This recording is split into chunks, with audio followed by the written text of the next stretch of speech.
Ciao a tutti, benvenuti in questo nuovo video. Oggi siamo tra le colline di Marostica in direzione Sagra degli Gnocchi a Lusiana. Parcheggio vicino al cimitero di Vallanara e partiamo dal sentiero numero 800. Sentiero anche di interesse storico perché, da come vediamo da questa descrizione, è uno dei sentieri che collegava Marostica all'Altopiano di Asiago. Come vediamo, la prima destinazione sarà Tortima e poi da lì andremo verso Santa Caterina di Lusiana.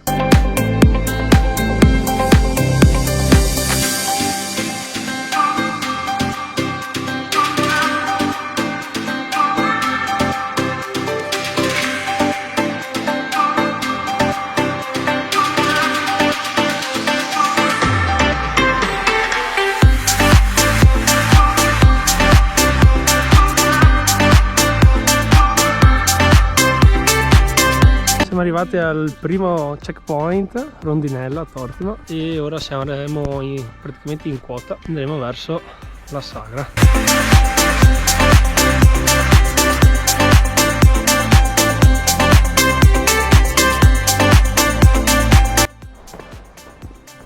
Ci siamo dove c'è la chiesa, c'è il centro e sicuramente la Sagra non sarà tanto distante da là. Come potete vedere siamo arrivati ed ora siamo in pausa birra. Sono arrivati gli gnocchi.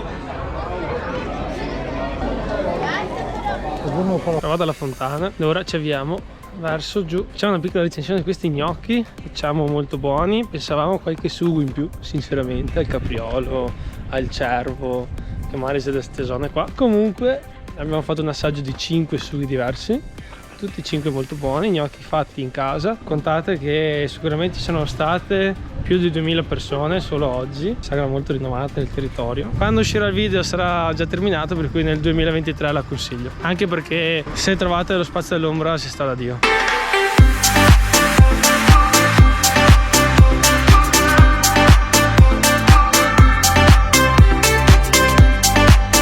Noi siamo quasi arrivati alla fine. Io vi metto sempre il percorso che ho fatto nella descrizione del video. Può essere un'ottima alternativa per farsi venire fame prima di mangiare un bel piatto di gnocchi, anche più di uno, e sentirsi bene. Io vi saluto e ci vediamo alla prossima.